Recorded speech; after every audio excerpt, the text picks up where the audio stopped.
এরকম কিছু লোক আছে দেশে, চাকরি নাই, ব্যবসা নাই, দোকানদারি নাই, বিদেশে কেউ নাই, কিন্তু বাজার থেকে বড় বড় মাছ কান্না ধরে নিয়ে আসে।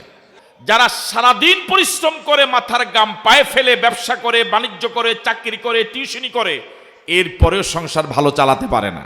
কোরআন মজিদ নাজিল হওয়ার আগে রাসূলের একজন শত্রু ছিল না, যত শত্রুতা হয়েছে সব কোরআন মজিদ নাজিল হওয়ার।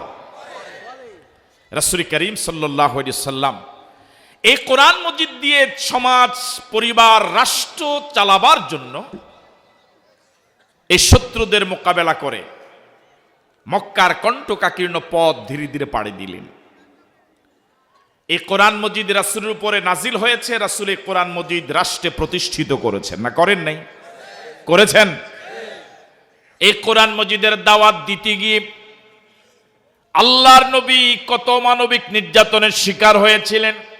সাহাবায়ে কেরাম অকাতরে জীবন দিয়েছিলেন।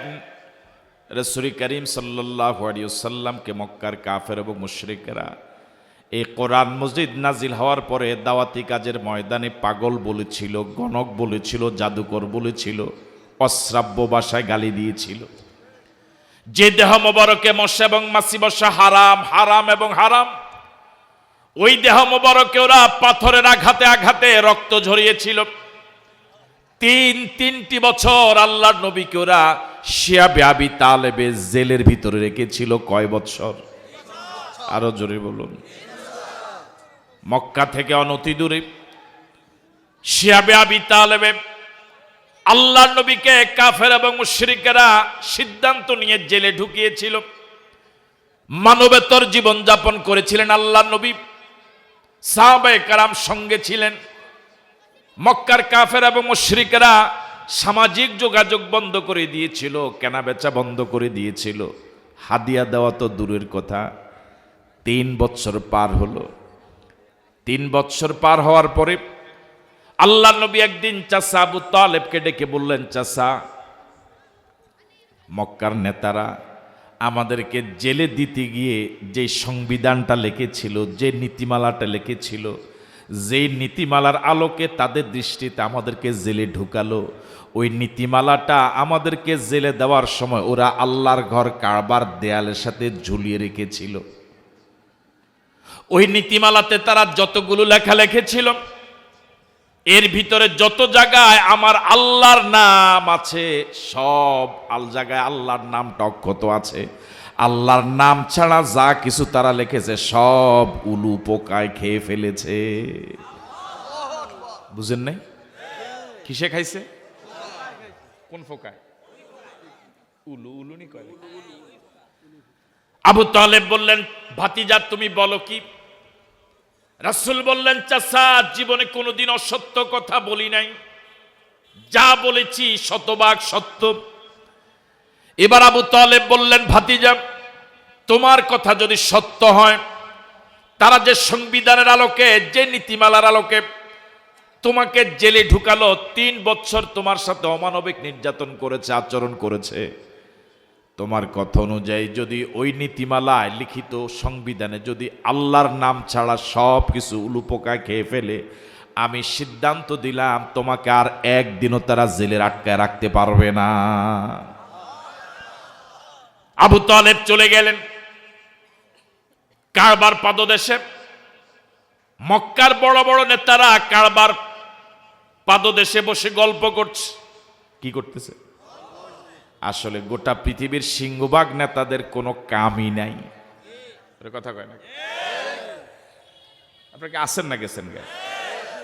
আপনি দেখবেন অধিকাংশ নেতা কোনো কি নাই, কোনো কাজ নাই, বেকার। জিজ্ঞেস করছে ছেলেকে বিয়ে করাবে, মেয়ের বাবা জিজ্ঞেস করছে ছেলে কি করে? রাজনীতি করে। এটাই 200টা কাম কি করে? এরকম কিছু লোক আছে দেশে, চাকরি নাই, ব্যবসা নাই, দোকানদারি নাই, বিদেশে কেউ নাই, কিন্তু বাজার থেকে বড় বড় মাছ কান্না ধরে নিয়ে আসে। আছে না নাই? অথচ তার বাড়ির, তার নিজের বংশের, তার পাড়ার এরকম লোক যারা সারাদিন পরিশ্রম করে, মাথার গাম পায়ে ফেলে ব্যবসা করে, বাণিজ্য করে, চাকরি করে, টিউশনি করে, এরপরেও সংসার ভালো চালাতে পারে না। আপনি নাকি সভাপতি? সভাপতিকে আপনি নেই? হ্যাঁ, কারে দিয়ে উদাহরণ দিতাম, ওনার দিয়ে দিই। হ্যাঁ, পড়লে ওনার গাতে পড়লো, অথচ ওনার চাকরি নেয়। রাগান্বিত কোন আবার একটা উদাহরণ দিলাম। তো ওনার চাকরি নাই, ব্যবসা নাই, বাণিজ্য নাই, কিচ্ছু নাই, নাই যে এটাও নাই। বাজার থেকে সবচেয়ে বড় মাছ গরুর গোশ একসাথে 15 কেজি আনে। ঠিক আছে কথা? কি করে? কথা কয় না কে? কি করে? আমাদের বাংলাদেশের রাজনীতিটাও একটা চাকরি। কথা কয় না কা? রাজনীতিটাও। উনি যদি ওনার রাজনীতির মাধ্যমে 2 নম্বর পথে ইনকামের কোন সোর্স না পেতেন, তাহলে মাস তো দূরের কথা, বাকিটা আপনি রাখুন। কথা কন না, বাকিটা আপনি রাখুন। ঠিক নয় কি আমার ভাইয়েরা?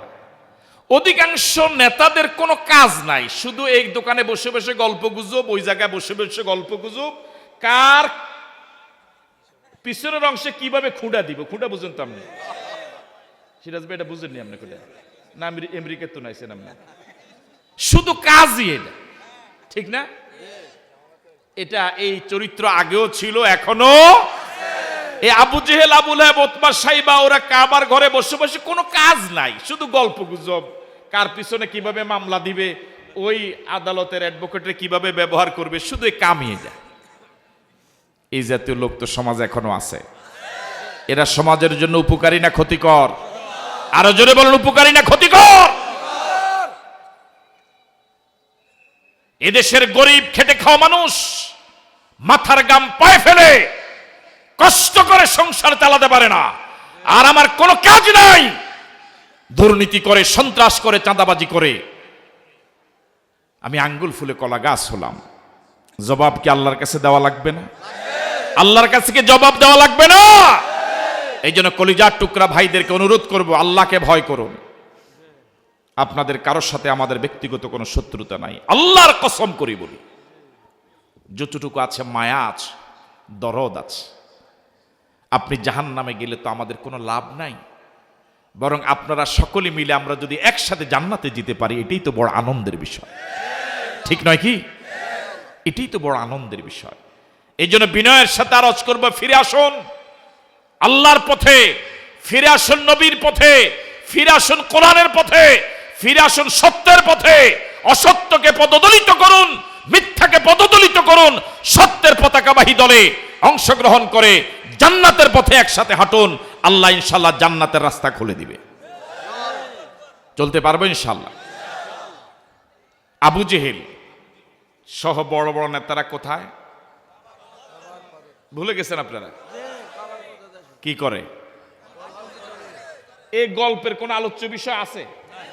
মানে যার মুখে যেটা আসে এটাই আলোচ্য বিষয়। কথা বুঝেন নাই?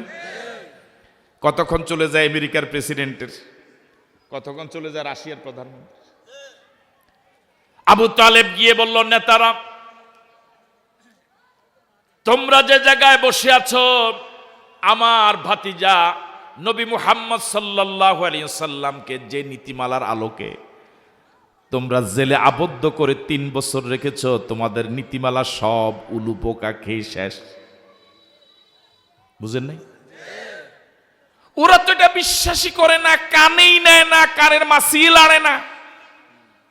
বলো আমাদের কথা মক্কা একবার উঠে, কি কথা কয় না কা, একবার উঠে, শুধু কথায় না বরং